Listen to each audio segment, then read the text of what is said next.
పూజిత సర్వదేవత అని మంత్రశాస్త్రంలో చెప్పినటువంటి విషయం.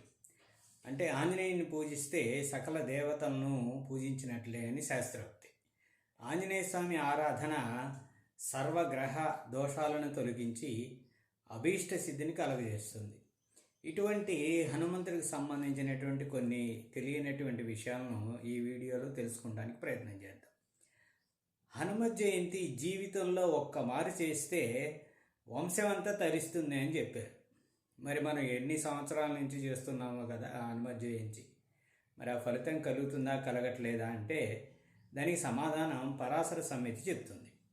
పరాశర సంహితలో అసలు హనుమత్ జయంతి దాని విశేషాలు చాలా వివరంగా ఉంటాయి. మనకి మంత్ర విశేషాలు కూడా అందులో ఉంటాయి. వ్రత విధానం ఎలా చెయ్యాలో కూడా దాంట్లో చెప్పినటువంటి మాట. అలా కనుక చేసినట్టయితే సంపూర్ణ అనుగ్రహం మనకి లభిస్తుంది అని పరాశర సంహిత చెప్తున్నటువంటి విషయం. ఏం చెప్పాలంటే కొన్ని సూక్ష్మంగా తెలుసుకోవడానికి ప్రయత్నం చేద్దాం. జయంతి రోజున గృహస్థ అయినటువంటి వాడు భోజనం చేయకుండా ఉండకూడదు అంటుంది. కనీసం ఒక్క పూట అయినా సరే చేసి తీరాలట. అదే యతి పురుషులు కనుక అయినట్టయితే రోజంతా భోజనం చేయకూడదు, అంటే పూర్ణ ఉపవాసం చెయ్యాలి అని శాస్త్ర మర్యాద. హనుమత్ జయంతి రోజున గృహస్థి యొక్క భార్య ఎవరైతే ఉందో ఆమె ఒక్కసారైనా సరే, అంటే ఒక్క హనుమత్ జయంతి రోజైనా సరే గురువింద పూసలతో చేసే ఉపాసన విధానాన్ని ఈ పరాశర సంహితలో చెప్పబడింది. ఆ వివరాలు మీరు కావాలంటే పరాశర సంహిత చూసినట్టయితే మనకి దొరుకుతాయి. అవి ఇక్కడ నేను చర్చించడం లేదు. సరే, అలా గనక ఉంచినట్టయితే ఆ జయంతి రోజున మామూలుగా మనం చేసే ఏ పూజ అయినా సరే ఆ పూజ చేసిన తర్వాత భర్త చేస్తారు సహజంగా ఈ హనుమత్ జయంతి. ఆ పూజ అంతా అయిపోయిన తర్వాత భార్య స్వచ్ఛమైనటువంటి ఆవు నేతిని తీసుకొచ్చి అప్పాలని సాయంకాలం వరకు వేయించాలి. అంటే సాయంకాలం వరకు ఎన్ని అప్పాలు వేయించగలిగితే అన్ని అప్పాలు వేయించాలని అర్థం. కానీ బాండిలో నూనె అంతా పోసి సాయంత్రం దాకా ఆ గెరటితో ఇటు తిప్పి ఈ అప్పాలను మార్చమని కాదు. జాగ్రత్తగా అర్థం చేసుకోవాల్సినటువంటి విషయం.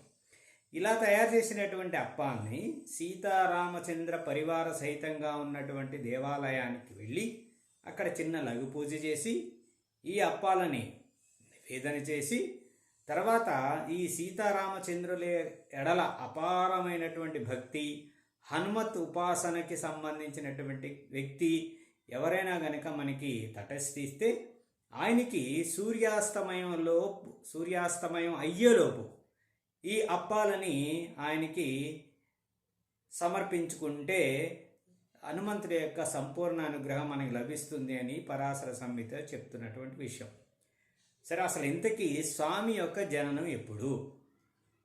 పరాశర సంహిత ప్రకారం గనక అయినట్టయితే వైశాఖ బహుళ దశమి, పూర్వాభాద్ర నక్షత్రం, వైధృతి యోగం, కర్కాటక లగ్నమందు శనివారం మధ్యాహ్న కాలంలో కౌండిన్య గోత్రంలో స్వామివారి యొక్క అవతారం జరిగింది అని చెప్తున్నటువంటి మాట.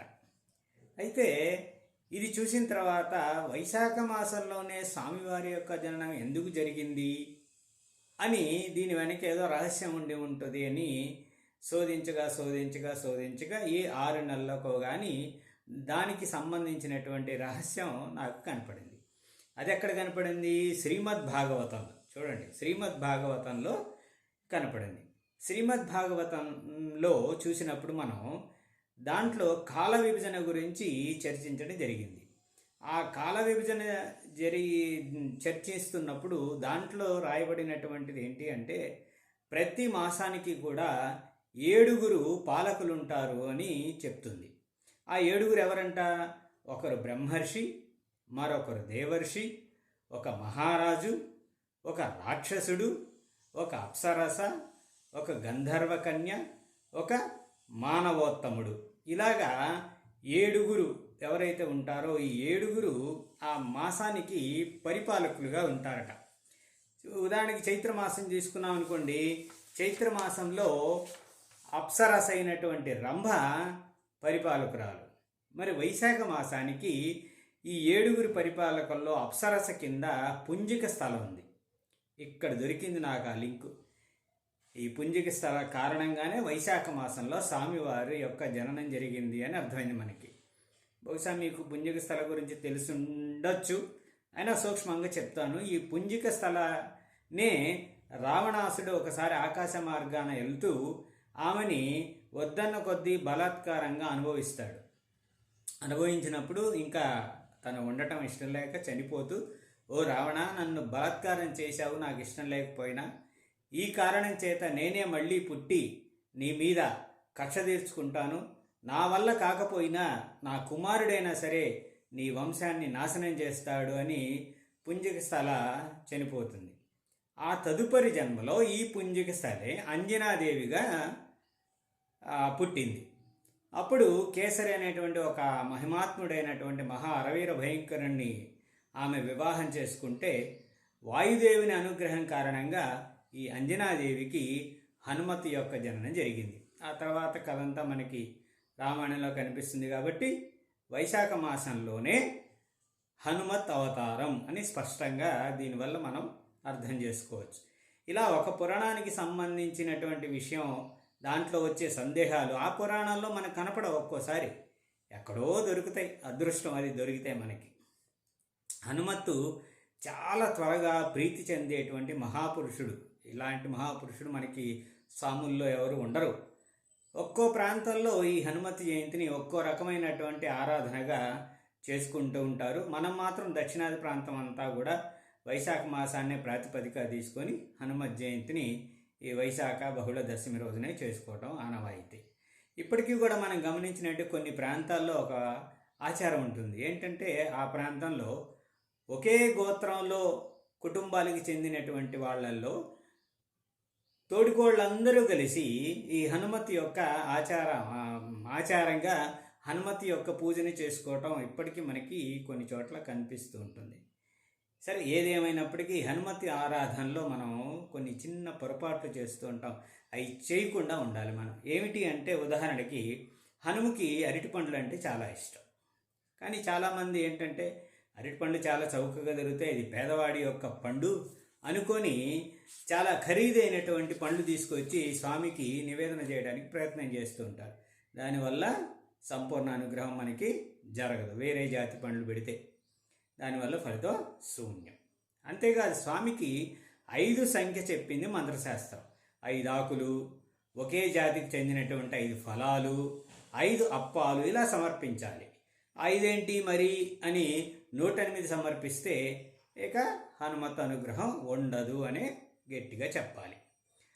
హనుమ మనకి చాలా త్వరగా మన అనుగ్రహానికి మనం పొందాలి అంటే, ఆయన అనుగ్రహానికి చాలా రకాలైనటువంటి మార్గాలు, సులభ మార్గాలు కూడా దాంట్లో మనకి పరాశర సంహితలో చెప్పారు. ఏంటంటే కొన్ని నైమిత్తిక తిథులు ఉంటాయి.